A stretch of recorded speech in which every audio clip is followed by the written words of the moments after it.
So thank you to the board for inviting us to share how bullying and harassment are handled in our schools. While I'm presenting for you tonight, other building administrators did participate in crafting the presentation that you'll see this evening. There are times when I'll be speaking for everyone and times when I'm speaking for myself and how I approach things tailored to the middle level student. I'll do my best to be clear by using we and I to differentiate between those things.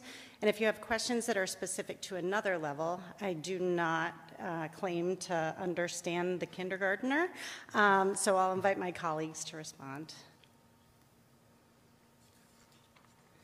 So why are we talking about bullying now? The board has expressed a desire to understand how bullying incidents are handled in our schools. Parents are seeking understanding on how bullying is managed in the schools. What is our process for dealing with it? And so tonight, we hope to explain what bullying is and what it isn't according to the policy and the law, how we prevent it, what we do when incidents are reported to us, how we determine whether incidents are bullying or something else, and what sorts of actions we take whether or not incidents are deemed confirmed cases of bullying. So before we jump into the procedures, I want to talk a little bit about what we do in terms of prevention. In each school, the greatest efforts are preventative in nature. You can see on the screen there are a number of things that are listed there, and I'm not going to read the screen to you, but I will say that at the Wilson School, they use a responsive classroom model. Community circles are used at the middle school 4 through 8. We have unified sports in middle and high school. We have best buddy clubs at the middle school and the high school. There are guidance classes that teach social skills and how to be a good human at the elementary level, K-5, and we have civil rights teams across our schools. One other important thing that we do is keep our ears to the ground on patterns that happen and then shape preventative programming to match the needs. So for example, this year we've had some challenges with students spreading rumors at the middle school.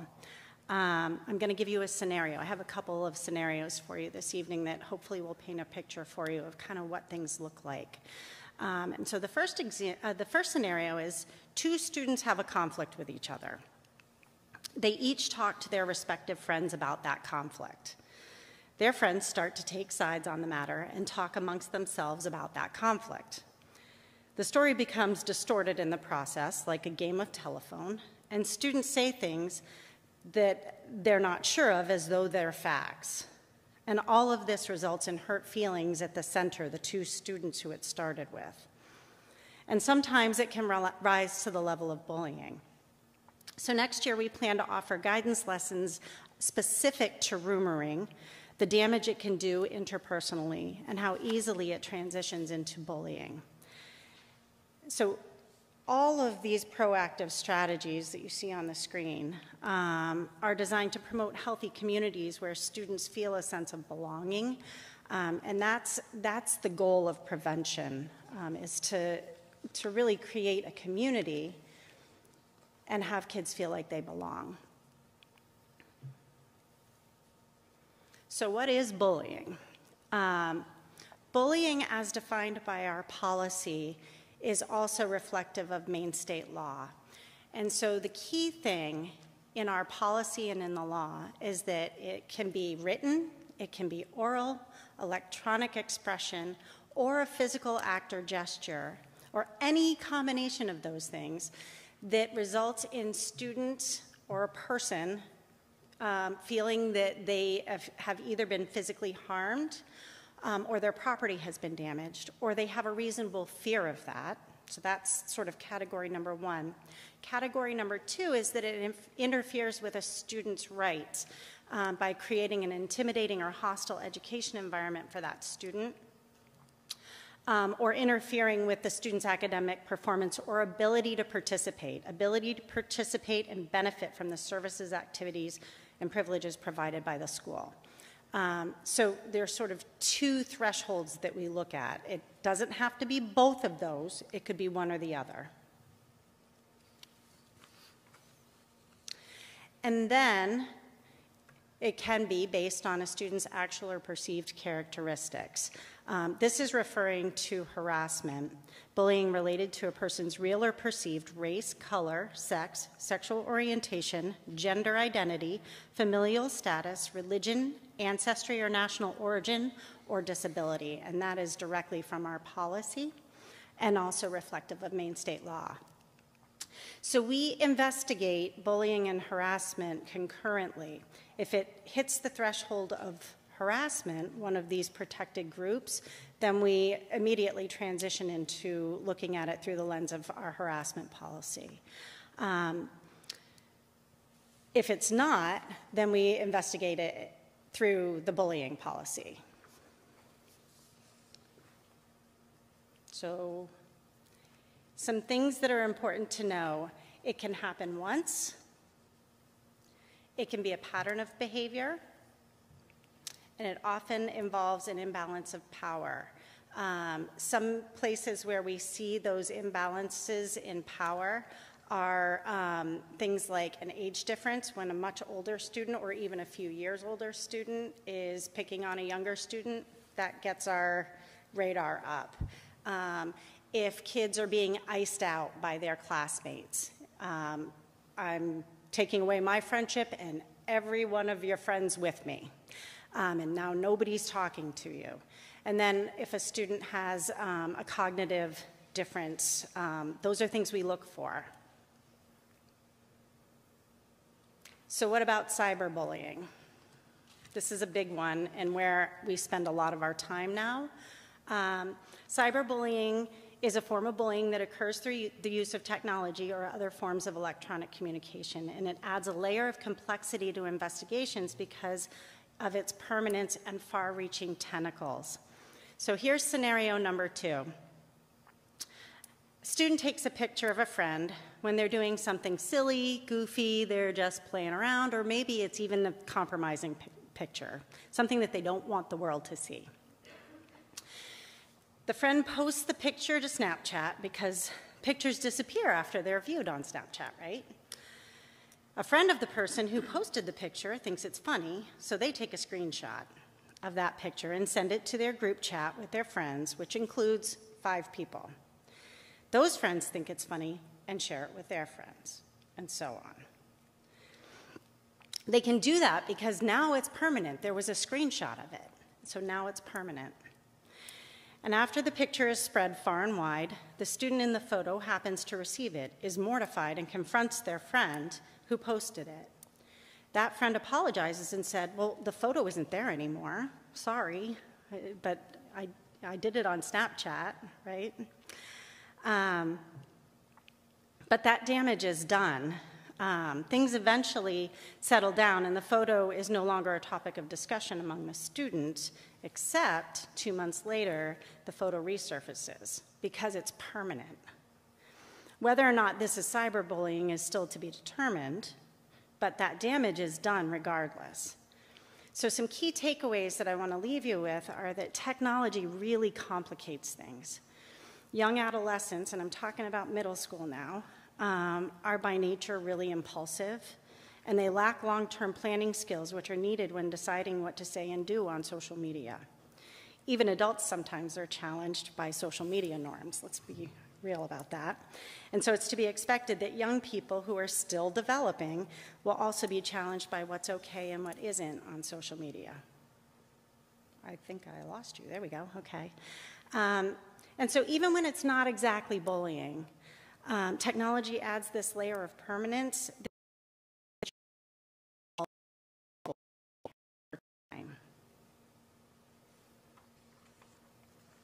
So what are the limits for the school? We have to respond to bullying when it happens on school grounds, at school-sponsored events, on school transportation. Those are absolutely our purview. But we also have to respond when it's outside of school if it fits the criteria in the law. And the criteria in the law is that piece about it's creating an environment where the student no longer feels like they can access their learning, the benefits of their education. So this is where the bullying investigations become really tricky. We have to assess whether the incident creates that hostile learning environment for the student or precludes them from accessing the benefits of their education. The law says it becomes the school's responsibility to respond to bullying outside of school when those incidents create that hostile learning environment for the student and interfere with their ability to benefit. So that's tricky to tease out and often really difficult to investigate, something that happened somewhere else. But we still do investigate those. Okay, so who can be a bully? Any of those people on the screen can be a bully. Who can be bullied? What I'm talking about this evening is really about a law that pertains to students. I think it's important to note that there is also a new law that addresses workplace bullying for staff, but I'm talking about, I'm sort of limiting my scope this evening because I could go on for days. I do want to pause for a moment and just say that bully is a big word. It's difficult to label that on anyone, and it should be used with care and caution. And so I prefer to frame it as bullying behavior. Not that child is a bully, but they had bullying behavior. So here's our data for the district. And that really tall section is several years combined. It's all of those years combined. You can see we only have 2022 for MSAD 51 listed on there because these are, that's current year. But is bullying a problem in our schools? I would say yes. Of course it is, as it is everywhere else. It's a problem everywhere. When we look at our data compared to other area school districts, we find that our incidents of bullying are consistent with the others. That doesn't mean that we're all set, we're good to go, don't need to worry about bullying in MSAD 51. Of course we do. It just means that bullying is always on our radar and always requires our attention. It is worth noting that the graph here illustrates some discrepancies across the districts that are really visible there. That the graph doesn't include incidents of peer conflict, and I'm going to talk a little bit more about peer conflict in a minute. But I think if it did, those rates would be much higher across the districts. Okay, so what? How do we respond to bullying? Again, this is a process. We investigate every report. We interview students, we interview staff who might have information, we gather and analyze any artifacts, for example, screenshots of technology. We inform parents and guardians of the investigation, we inform law enforcement, and it goes on. The reports can come from anybody. They can come from students, parents, staff, community members. They can be anonymous.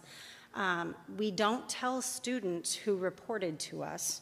However, students often tell each other that they were in the office talking to the principal or the assistant principal.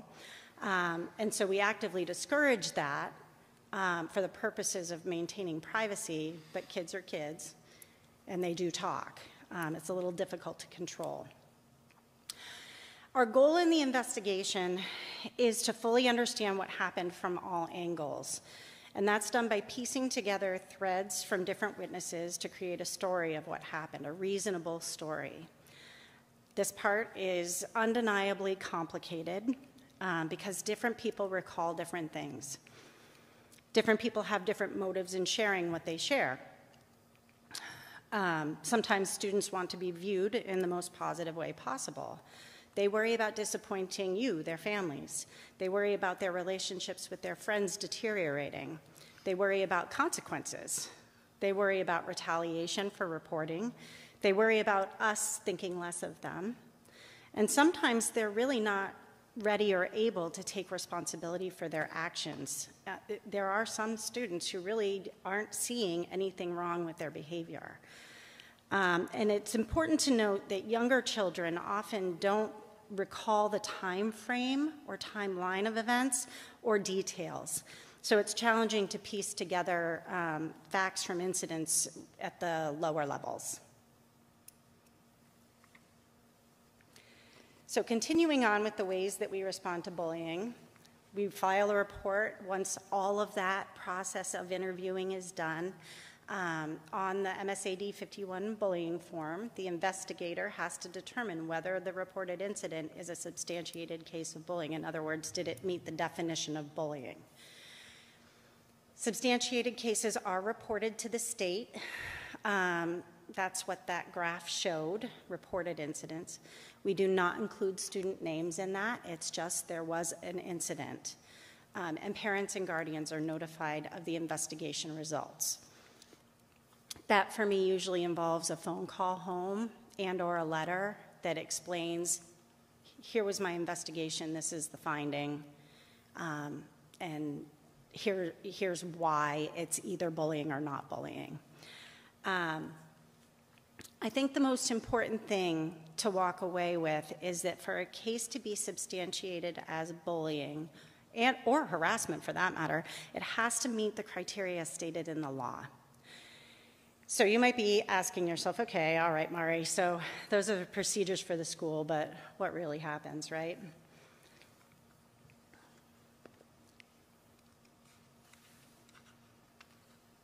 So we have a range of responses, and those responses are broad, and administrators have discretion in how we utilize these things. I think more often than not at the middle school, we're using restorative circles and guidance and social work support. These are done in consultation with other administrators and also with our mental health providers in our schools, depending on the nature and circumstances of the incident. Sometimes we have to impose more traditional disciplinary consequences in conjunction with restorative practices. So you see, there can be detentions, there can be suspensions.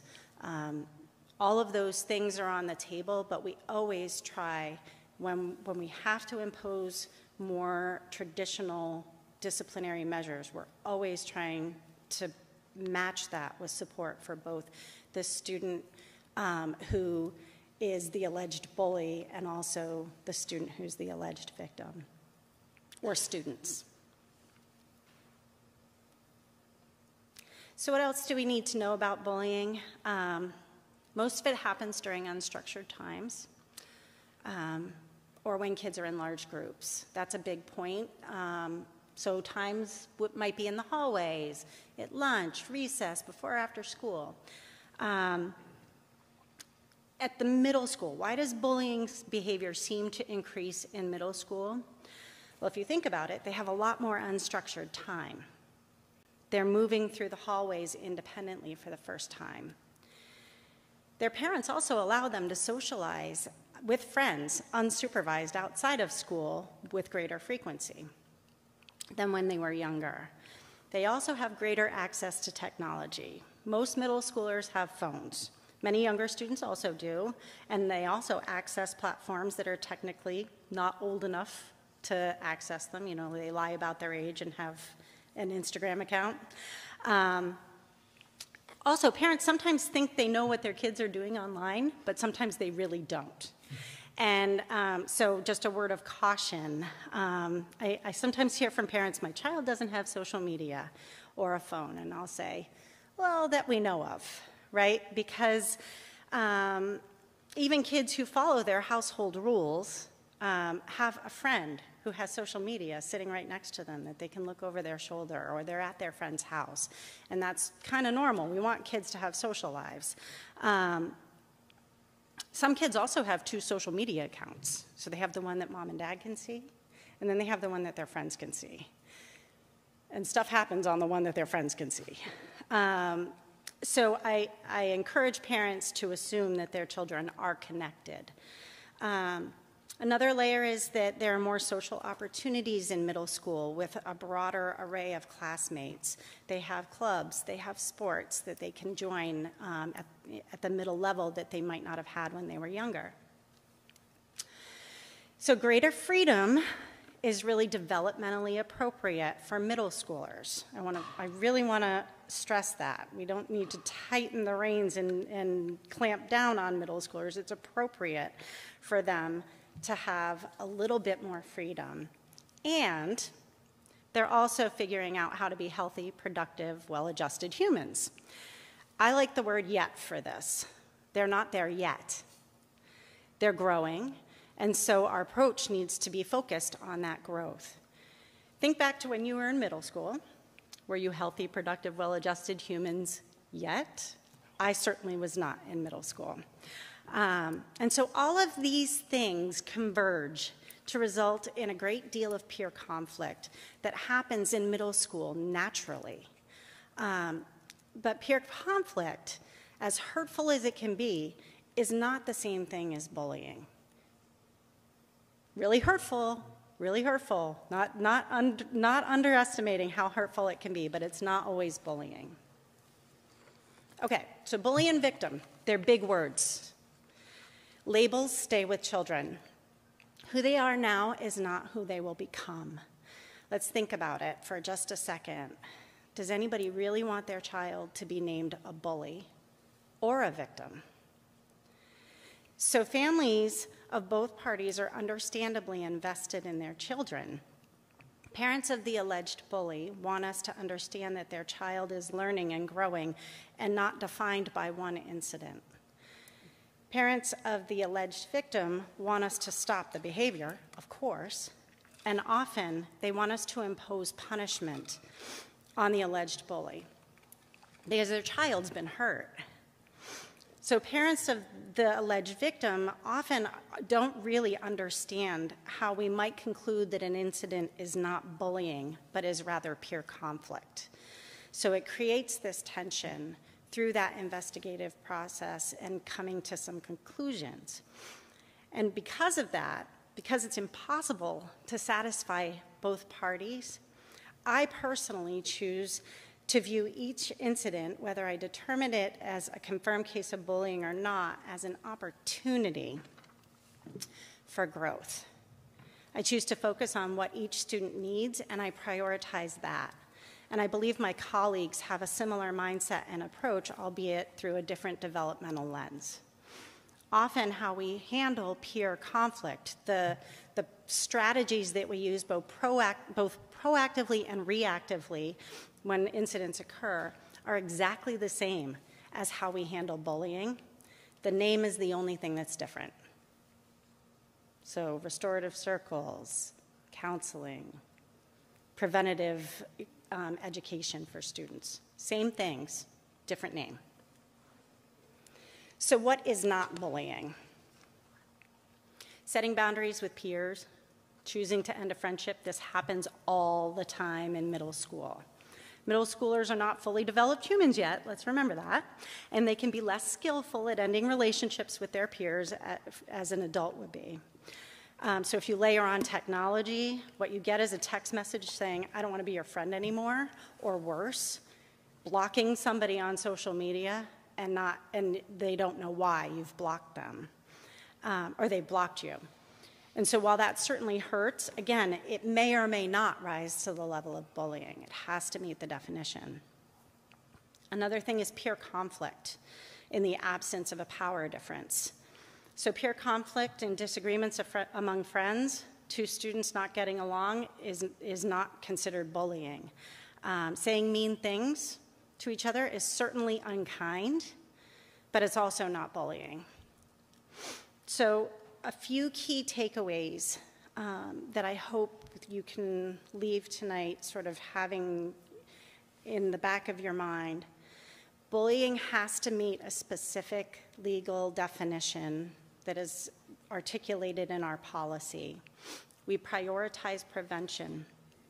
Even with that, there are still incidents of bullying. We investigate every allegation we get and sometimes find evidence of peer conflict instead of bullying. And whether it's determined to be bullying or peer conflict, many of the actions we take to support students and correct behavior are exactly the same or very similar.